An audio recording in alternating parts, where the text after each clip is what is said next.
Hi மக்களே! Thank you so much for வாட்சிங் this recipe. வெக்கேஷனுக்கு நம்ம எங்கேயாவது பிளான் பண்ணும்போதோ, அல்லது ஒரு இடத்துக்கு ட்ராவல் பண்ணும்போதோ, நம்ம ஃபுட்டு என்ன பண்ணலாம் அப்படின்னு நம்ம யோசிக்கும்போது, ஃபர்ஸ்ட்டு ப்ரிஃபரன்ஸ் வந்து இந்த புளியோதரைக்கு தான் குடுப்போம். நார்மலாவே மத்த ஃபுட்ட காட்டிலும் இது வந்து ஈஸியா கெட்டு போகாது. எனக்கு வந்து ட்ரெயின் ட்ராவல் பார்த்தீங்கன்னா, 36 ஹவர்ஸ், 40 ஹவர்ஸ் அந்த அளவுக்கு வந்து லென்த்தா இருக்கும். அந்த டைம்ல நான் வந்து இந்த மாதிரி தான் செஞ்சு கொண்டு போவேன். இந்த ரெசிபி நான் உங்க கூடயும் ஷேர் பண்றேன். இந்த ரெசிபி பண்றதுக்கு வறுக்க வேண்டாம், அரைக்க வேண்டாம், திரிக்க வேண்டாம். எதுவுமே பண்ண வேண்டாம். ஈஸி ரெசிபி தான். ஆனா டேஸ்ட்ல வந்து எந்த காம்ப்ரமைஸுமே இருக்காது. அவ்வளோ சூப்பரா இருக்கும். என்னோட ரெசிபீஸ் எல்லாம் யூஸ்ஃபுல்லா இருந்ததுன்னா, மறக்காம நம்ம சேனல சப்ஸ்கிரைப் பண்ணி விட்டுருங்க. புளி வந்து ஒரு பெரிய லெமன் சைஸ் அளவு புளி, அதாவது 2 லெமன் சைஸ் அளவு புளி வந்து நீங்க எடுத்துக்கணும். இது வந்து ஒரு 100 கிராம் அளவுக்கு இருக்கும்.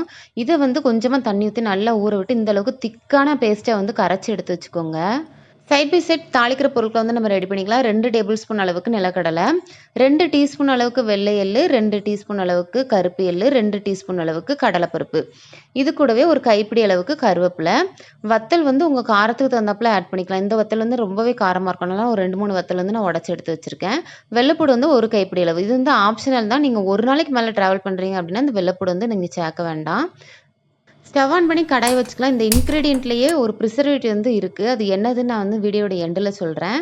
இப்போ இதில் வந்து தாராளமாகவே நம்ம வந்து நல்லெண்ணெய் ஆட் பண்ணிக்கலாம். நல்லெண்ணெய் வந்து உடம்புக்கு நல்லதான். நீங்கள் எவ்வளோ ஆட் பண்ணாலும் நல்லாயிருக்கும். ஒரு 100 ml போல் ஆட் பண்ணிக்கோங்க. இதில் வந்து ஃபஸ்ட்டு இந்த நிலக்கடலையை வந்து வறுத்து தனியாக ஒரு பவுலில் வந்து மாற்றி வச்சுருங்க. இதே ஆயிலில் வந்து 1 டீஸ்பூன் அளவுக்கு கடுகு வந்து நம்ம ஆட் பண்ணிக்கலாம். கடுகு நல்லா பொரிஞ்சதுக்கப்புறம் அந்த பிளேட்டில் வந்து தாளிப்பு பொருட்கள் எடுத்து வச்சுருக்கோம் பார்த்தீங்களா, எள்ளு, கடலைப்பருப்பு, அதை வந்து இது கூட வந்து நம்ம ஆட் பண்ணிக்கலாம்.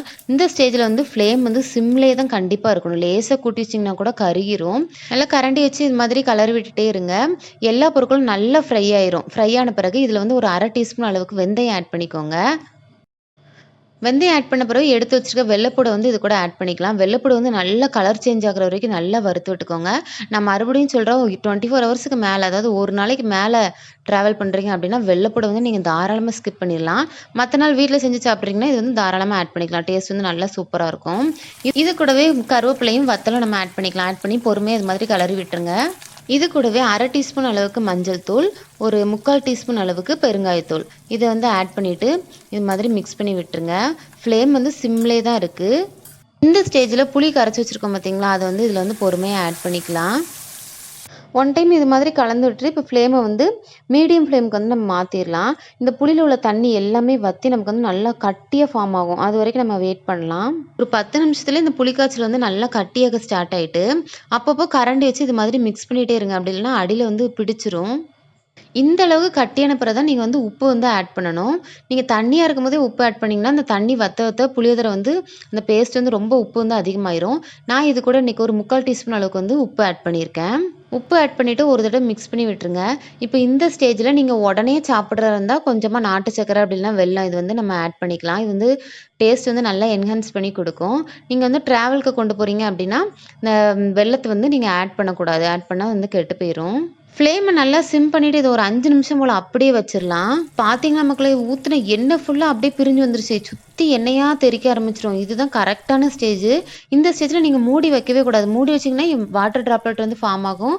மறுபடியும் தண்ணியெல்லாம் உள்ளே விழுந்து புளியோதரை கெட்டு போகிறதுக்கு வந்து சான்ஸ் இருக்குது. ஸ்டவ் ஆஃப் பண்ணிவிட்டு இப்போ ரூம் டெம்பரேச்சர் வர வரைக்கும் வெயிட் பண்ணலாம். நல்லா ஃபேனை போட்டு ஆற விட்டுருங்க. சூடு வந்து இதில் துளி கூட இருக்கவே கூடாது. எண்ணெய் எவ்வளோ எண்ணெய் இருக்குது பார்த்தீங்களா மக்களே. நான் சொன்ன ப்ரிசர்வேட்டிவ் வந்து இந்த நல்லெண்ணெய் தான். நல்லெண்ணெய் அதிகமாக ஊற்ற ஊற்ற நமக்கு வந்து புளியோதரை வந்து கெட்டே போகாது. அப்படியே இருக்கும். இப்போ நான் 1/2 கிலோ அளவுக்கு அரிசி வந்து குக்கரில் வந்து 2 விசில் வச்சு வேக வச்சு எடுத்து வச்சுருக்கேன். நீங்கள் கம்பல்சரி குக்கரில் தான் வேக வைக்கணும். பானையில் பொங்குனீங்கன்னா கெட்டு போகிறதுக்கு சான்ஸ் இருக்குது. இதில் கொஞ்சமாக நல்லெண்ணெய் ஊற்றி இது மாதிரி நல்லா கிளறி விட்டுருங்க. நல்லா ஆறணும். ஆறின பிறகு தான் இந்த புளி பேஸ்ட் வந்து இது கூட மிக்ஸ் பண்ணணும். சாப்பாடும் ஆறி இருக்கணும், புளி பேஸ்ட்டும் ஆறி இருக்கணும். நீங்கள் வந்து உடனே சாப்பிட்றதா சூடாக மிக்ஸ் பண்ணலாம், ஒன்றும் பிரச்சனை இல்லை. இப்போ இதில் வறுத்து வச்சுருக்க அந்த நிலக்கடலையை வந்து இந்த மாதிரி போட்டு நல்லா மிக்ஸ் பண்ணி விட்டுட்டு கொஞ்சம் கொஞ்சமாக இந்த புளி பேஸ்ட்டை வந்து இது கூட ஆட் பண்ணி நல்லா கிளறி விட்டுருங்க. அவ்வளோதான் மக்களே, புளியோதரை வந்து சூப்பராக ரெடி ஆகிட்டு. வீடு ஃபுல்லாக ஒரே மணம் தான். இது அப்படியே நல்லா ஆறின பிறகு பார்சல் வந்து நம்ம பேக் பண்ணிடலாம். இது வந்து 3 நாள் ஆனாலும் கண்டிப்பாக கெட்டே போகாது. நீங்கள் செஞ்சு பார்த்துட்டு, நீங்கள் ட்ரை பண்ணி பார்த்துட்டு எப்படி இருந்துன்னு மறக்காமல் உங்கள் கமெண்ட்ஸ் வந்து என் கூட ஷேர் பண்ணுங்கள். ரெசிபியில் எதுவும் டவுட் இருந்ததுன்னா மறக்காமல் கமெண்ட் செக்ஷனில் போடுங்க. நான் கண்டிப்பாக ரிப்ளை பண்ணுறேன். நான் இன்னைக்கு சூடா ஒரு கார வடைய போட்டு இது கூட சர்வ் பண்ணி சாப்பிட்டுட்டேன். இந்த வடை வந்து புளியோதரைக்கு வந்து பெர்ஃபெக்ட் மேட்சா இருக்கும். இது வந்து தூத்துக்குடி, திருநெல்வேலிலேருந்து இந்த வடை பேர் வந்து கார வடை. மத்த ஊர்ல கிடைக்குமா என்ன அப்படின்னு எனக்கு தெரியல. இந்த வடையோட ரெசிபி வேணா மறக்காம கமெண்ட் செக்ஷன்ல போடுங்க. நான் கண்டிப்பா ஷேர் பண்றேன். பாய் மக்களே! இன்னொரு வீடியோல பார்க்கலாம்.